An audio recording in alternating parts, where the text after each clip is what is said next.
ପାଠ ଦୁଇଟା ଜିନିଷରେ ସଙ୍କୋଚ କରିବନି। କେଉଁ ଜିନିଷରେ? ଖାଦ୍ୟ।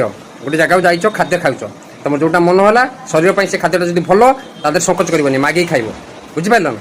ଆଉ ଗୋଟେ ଜିନିଷରେ ସଙ୍କୋଚ କରିବନି। କୋଉଟା? ପାଠ। ପାଠରେ କେତେ କଦାପି ସଙ୍କୋଚ କରିବନି। କାହିଁକି ନା ପାଠ ତୋର ଆସୁନି, ହଁ ହଁ ହଁ ଆସୁଛି। ପାଠ ଆସୁନି, ହଁ ହଁ ଆସୁଛି କହିବନି।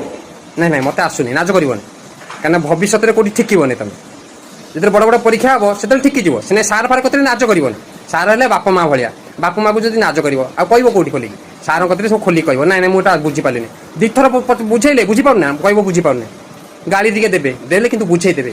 ସେଇଟା କ'ଣ ନା ସେ ବୁଝେଇବାଟା ତମ ସାରା ଜୀବନ ପାଇଁ ମନେ ରହିବ। ଗାଳି ଦିଅନ୍ତୁ କିନ୍ତୁ ସେଠି ପାଠ ଆଉ ଖାଦ୍ୟ ଆଦେହରେ କଦାପି ସଙ୍କୋଚ କରିବନି। ଯଦି ତମେ ସଙ୍କୋଚ କରିବ ତେବେ ଆଗକୁ ବଢି ପାରିବନି। ଫଣ୍ଡା କ୍ଲିୟର ଛୋଟ ବେଳରୁ ହବନି। ସାରେ ପଚାରି ବୁଝିପାରିଲ ନା ବୁଝିପାରିଲିନି। ଯଦି ନା ବୁଝି ପିଲାଙ୍କ ଆଗରେ ନ ବୁଝି ପାରିଲ ବୋଲି କହିଦେଲ, ପିଲାଙ୍କ ଆଗରେ କହିବନି, ପରେ କହିବ ସାର୍ ମୁଁ ସବୁ ପିଲାଙ୍କ ଆଗରେ କହିପାରିଲିନି ବୁଝିପାରିଲି ବୋଲି, କହିଲି ବୁଝିପାରିଲି ବୋଲି କିନ୍ତୁ ବୁଝିପାରିଲିନି, ମତେ ଆପଣ ଆଉ ଟିକେ ବୁଝେଇ ଦିଅନ୍ତୁ। ଆମର ଧର ଆମେ ଟ୍ୟୁସନ ହେଲେ ଅଯଥାରେ ଅନେକ ପଇସା ଖର୍ଚ୍ଚ ହବ।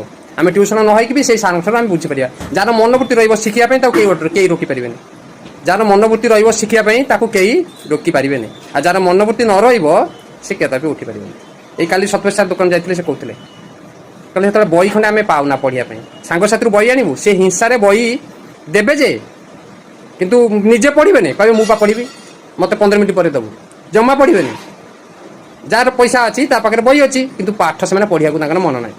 କହିଲେ ଆମେ ତାଙ୍କ ସାଙ୍ଗରେ ମାଗିକି ବହି ଆଣିବୁ କିନ୍ତୁ ସେମାନେ ହିଂସାରେ ମନା କରିବେ, କହିବେ ଆମେ ସନ୍ଧ୍ୟାବେଳୁ ଦେବୁ ଆମେ ପଢିବୁ, କିନ୍ତୁ ଜମା ପଢିବେନି। ଇଏ ପଢିବେ ତାଙ୍କ ପର ବହି ଆଣି ବହି କିଣିବାକୁ ପାଖରେ ପଇସା ନଥିବ। ଆଜିକାଲି ସବୁ ଅଫିସର ବ୍ୟାଙ୍କ ମ୍ୟାନେଜର ହେଇଛନ୍ତି। ବହି ମାନେ ବହି କିଣିବାକୁ ପାଖରେ ପଇସା ନଥିଲା ସବୁ ଯେତିକ ଲୋକ ସେତେବେଳେ। ବହି କିଣିବାକୁ ପଇସା ନଥିଲା। ତମ ପାଖରେ ବହି ଅଛି, ମେନିଂ ଅଛି କିନ୍ତୁ ତମ ପାଠ ପଢିବାକୁ ଚେଷ୍ଟା କରୁନ। ବୁଝିପାରୁଛ ନା ନାଇଁ? ଟ୍ୟୁସନ ପଛରେ ଗୋଡୁଛ କ'ଣ? ବହି ଅଛି, ମେନିଂ ଅଛି, ସବୁ ଅଛି, ପଢିବାକୁ ଚେଷ୍ଟା କରୁନା, ଶିଖିବାକୁ ଚେଷ୍ଟା କରୁନା। ଟ୍ୟୁସନ ହେଇ କ'ଣ